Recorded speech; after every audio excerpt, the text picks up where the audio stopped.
টানা ৩৯ দিনের যুদ্ধে যুক্তরাষ্ট্র ইসরায়েলকে হারিয়েছে ইরান। সামরিক ক্ষমতার প্রদর্শনে সফল তেহরান, দাবি ইসরায়েলি সাবেক কর্মকর্তার। তেল আবিব জুড়ে বিতর্ক। যুদ্ধের সমঝোতা স্মারক নিয়ে আলোচনা সম্পূর্ণের দাবি যুক্তরাষ্ট্রের। এখন শুধু চূড়ান্ত অনুমোদনের অপেক্ষা, শিগগিরই আসতে পারে সিদ্ধান্ত, জানালেন ট্রাম্প। এবার হোয়াইট হাউসের নর্থ লনে হঠাৎ বন্দুকধারীর হামলা, সিক্রেট সার্ভিসের পাল্টা আক্রমণে শুটারের মৃত্যু, এলাকা জুড়ে কঠোর নিরাপত্তা জারি। যুক্তরাষ্ট্রে চলছে ভারতীয় কর্মীদের দেদারসে গণছাঁটাই, নির্দিষ্ট সময়ের মধ্যে নতুন চাকরি খোঁজার নির্দেশ। এআই প্রযুক্তির দ্রুত বিস্তারে এমন পরিণতি, বলছেন বিশ্লেষকরা। সরকার বিরোধী বিক্ষোভে উত্তাল স্পেন, প্রধানমন্ত্রীর বাসভবন ঘেরাওয়ের চেষ্টা, পুলিশের সঙ্গে সংঘর্ষে আহত বেশ কয়েকজন।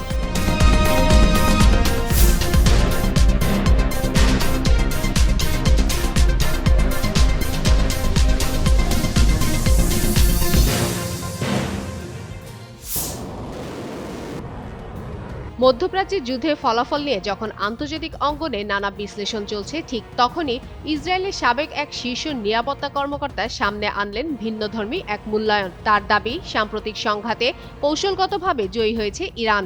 এই মন্তব্য ঘিরে নতুন করে আলোচনা শুরু হয়েছে আন্তর্জাতিক রাজনৈতিক মহলে।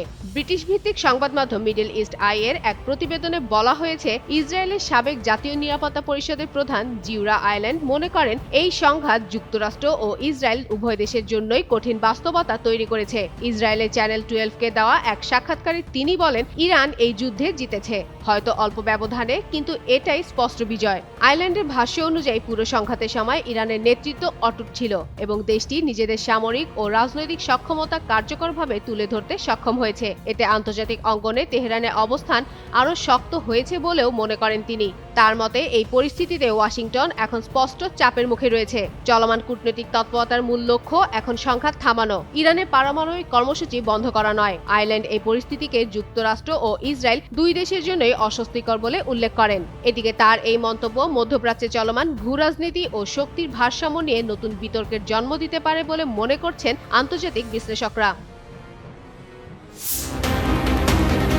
ইরানের বিরুদ্ধে চলমান যুদ্ধ শেষ করার জন্য যুদ্ধবিরতি সংক্রান্ত একটি সমঝোতা স্মারক বা MOU নিয়ে প্রায় চূড়ান্তভাবে আলোচনা হয়েছে বলে জানিয়েছেন মার্কিন প্রেসিডেন্ট ডোনাল্ড ট্রাম্প। কাতার, সৌদি আরব, সংযুক্ত আরব আমিরাত, পাকিস্তান, জর্ডান, মিশর, তুরস্ক ও বাহরাইনের নেতাদের সঙ্গে ফোন আলাপের পর এই ঘোষণা দেন মার্কিন প্রেসিডেন্ট। আল জাজিরার এক প্রতিবেদনে এ তথ্য জানানো হয়। ডোনাল্ড ট্রাম্প বলেন, এই চুক্তিতে হরমুজ প্রণালী পুনরায় খুলে দেওয়ার বিষয়টি অন্তর্ভুক্ত থাকবে, তবে এটি এখনও চূড়ান্ত অনুমোদনের অপেক্ষায় রয়েছে, যা যুক্তরাষ্ট্র ও ইরানের আলোচকরা এবং অন্যান্য দেশ মিলে সম্পন্ন করবে বলেও জানান তিনি। মার্কিন প্রেসিডেন্ট আরও জানান, ইসরায়েলের প্রধানমন্ত্রী বেনিয়ামিন নেতানিয়াহুর সঙ্গেও তিনি আলাদাভাবে কথা বলেছেন। ট্রাম্প তার ট্রুথ সোশ্যাল প্ল্যাটফর্মে লেখেন, চুক্তির চূড়ান্ত দিকগুলো ও বিস্তারিত বিষয়ে এখন আলোচনা করা হচ্ছে এবং শিগগিরই ঘোষণা দেয়া হবে। তেহরানের কর্মকর্তারা বারবার যুক্তরাষ্ট্রের সঙ্গে আলোচনায় যাওয়ার বিষয়ে সতর্ক অবস্থান নিয়েছেন, কারণ এর আগে পারমাণবিক কর্মসূচি নিয়ে আলোচনার সময়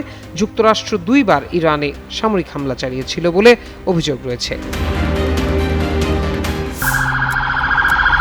মার্কিন প্রেসিডেন্টের সরকারি বাসভবন হোয়াইট হাউস সংলগ্ন এলাকায় গোলাগুলির ঘটনা ঘটেছে। স্থানীয় সময় শনিবার সন্ধ্যায় হোয়াইট হাউস চেকপয়েন্টে নাসির বেস্ট নামে এক ব্যক্তি আকস্মিকভাবে গুলি ছুড়লে সিক্রেট সার্ভিসের সদস্যরা তাকে উদ্দেশ্য করে পাল্টা গুলি চালায় এবং এতে নিহত হন সেই বন্দুকধারী।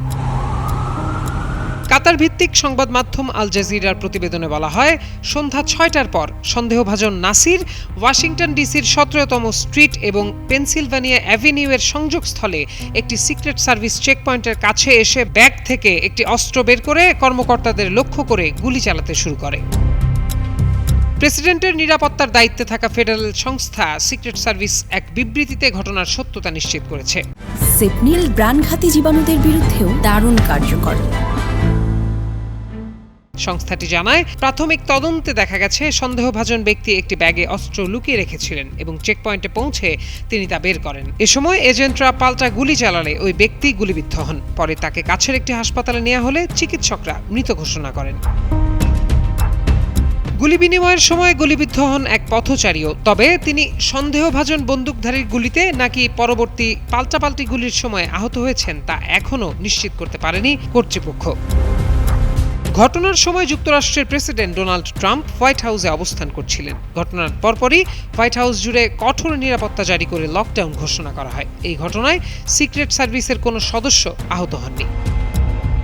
মার্কিন কংগ্রেসের প্রতিনিধি পরিষদের রিপাবলিকান সদস্যরা সামাজিক যোগাযোগ মাধ্যম এক্সে পোস্ট দিয়ে ট্রাম্পের নিরাপদ থাকার বিষয়টি নিশ্চিত করেন। তবে হোয়াইট হাউস থেকে প্রেসিডেন্টের অবস্থা নিয়ে তাৎক্ষণিক কোনো বিবৃতি দেওয়া হয়নি।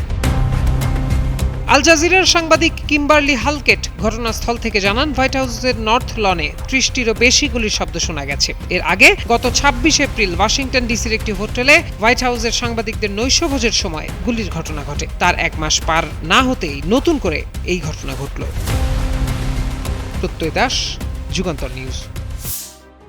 যুক্তরাষ্ট্রে প্রযুক্তি খাতে ব্যয় কমানো এবং নতুন প্রযুক্তি নির্ভর কার্যক্রমে জোর দেওয়ার কারণে বড় পরিসরে কর্মী ছাঁটাই চলছে। এর সবচেয়ে বড় প্রভাব পড়েছে H-1B ভিসায় কর্মরত ভারতীয় পেশাজীবীদের উপর। চাকরি হারানোর পর নির্দিষ্ট সময়ের মধ্যে নতুন চাকরি না পেলে দেশ ছাড়ার ঝুঁকিতে পড়েছে অনেকেই। ফলে হাজারো ভারতীয় পরিবার এখন অনিশ্চয়তার মধ্যে দিন কাটাচ্ছে।